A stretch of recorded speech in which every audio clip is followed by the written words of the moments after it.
Alright, it's time to hit you with some brutal truth. Picture this, you've been hurt, right? The kind of hurt that makes you want to crawl into a hole and never come out. It feels like your soul has been kicked in the teeth, and every time you try to reach out, someone knocks you down. So what do? You shut the door. You tell yourself, I don't need anyone.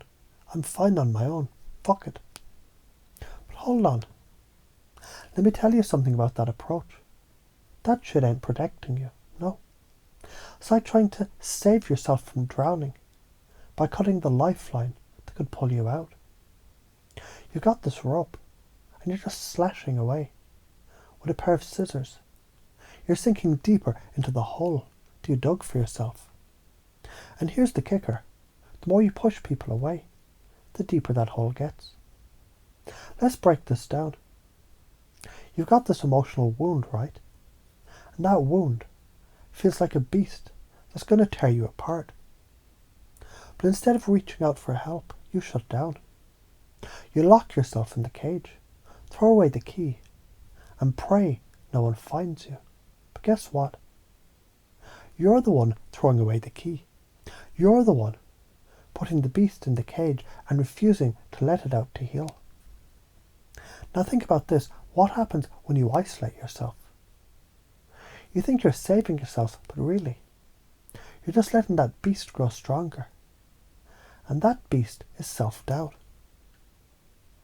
The more you close off, the more the beast gets fed. It feeds on your isolation. The beast turns into your fear, your shame, your insecurity, into a full-on monster of depression. So here's the deal. You think you're protecting yourself by pushing people away, but in reality, you're only building a thicker wall between you and the healing you need. The more you shut people out, the more you drown in your own storm. It's like standing under a cloud that just keeps raining. But instead of going inside, you stand there, drenched, cold and miserable.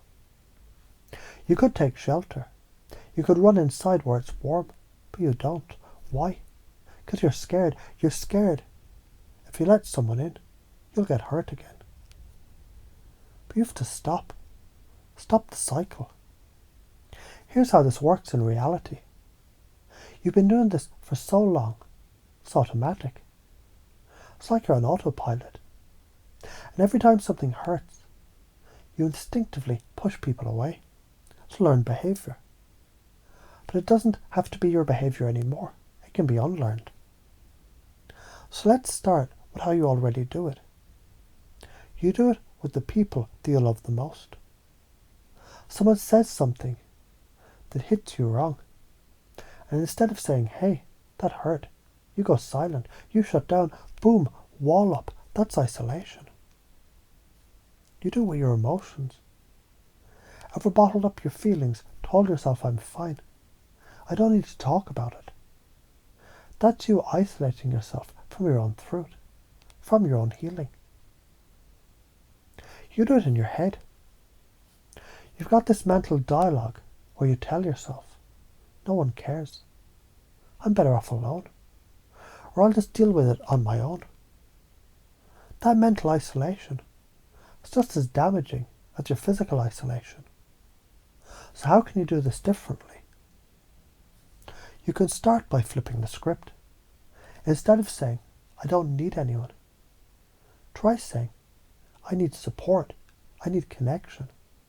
And no, that's not weakness, that's strength. It's the strength of knowing that you're a human. And the human connection is one of the most powerful things that you have access to. Start with small steps, reach out, even when you don't feel like it. Even when your brain is screaming at you to run. Reach out anyway. Text that friend you've been avoiding. Call your mom. Go for a coffee with a coworker. It's not about pouring your soul out on day one.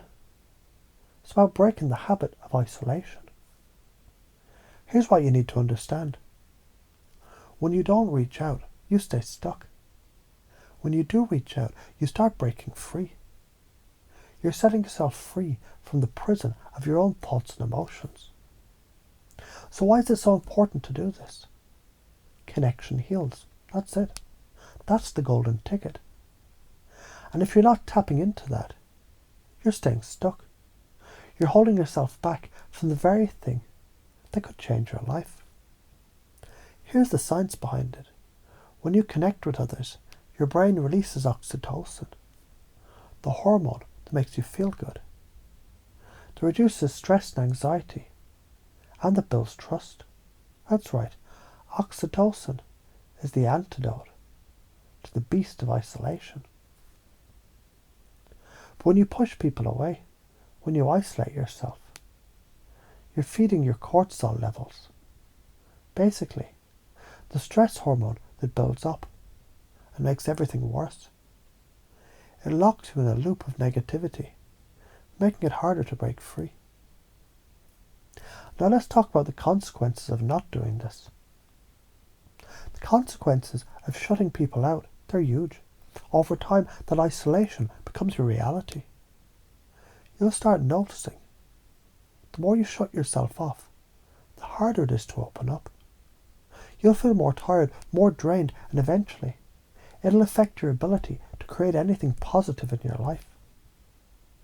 Relationships suffer, opportunities slip through your fingers, and you start feeling disconnected, not only from others, but from your own dreams and goals. You'll lose momentum. But if you start opening up, just a little bit at a time, the momentum shifts. You'll start attracting people who get you. You'll feel more supported. You'll feel more grounded. You'll feel like you can take on the world. The healing doesn't just come from within. It comes from the people who care about you. That's how you grow. That's how you heal. So why do you fear this? I know it's hard.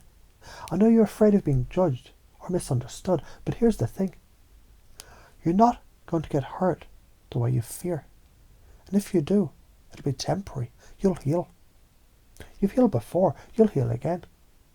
But pushing people away forever, that will hurt a hell of a lot more in the long run. The truth is, you've been living in a story where you're the only one who can solve your problems. And that's bullshit. You've been keeping people out because you think you're protecting yourself, but in reality, you're building a cage. And the longer that you stay in it, the more you forget what it feels like to be free. The key to changing this, interrupt the pattern. The moment you start reaching out, the moment you dare to be vulnerable, you shift the energy. You break the cycle of isolation. You break the story of, I'm alone. And instead, you start building new stories, stories of connection, healing, and growth. Now ask yourself, how do you already do it? How can you do it differently? What's the one small action that you can take to start breaking the isolation trap right now? But if you don't take action, you'll stay stuck in the same place. But if you do take action, you'll start shifting into a whole new reality.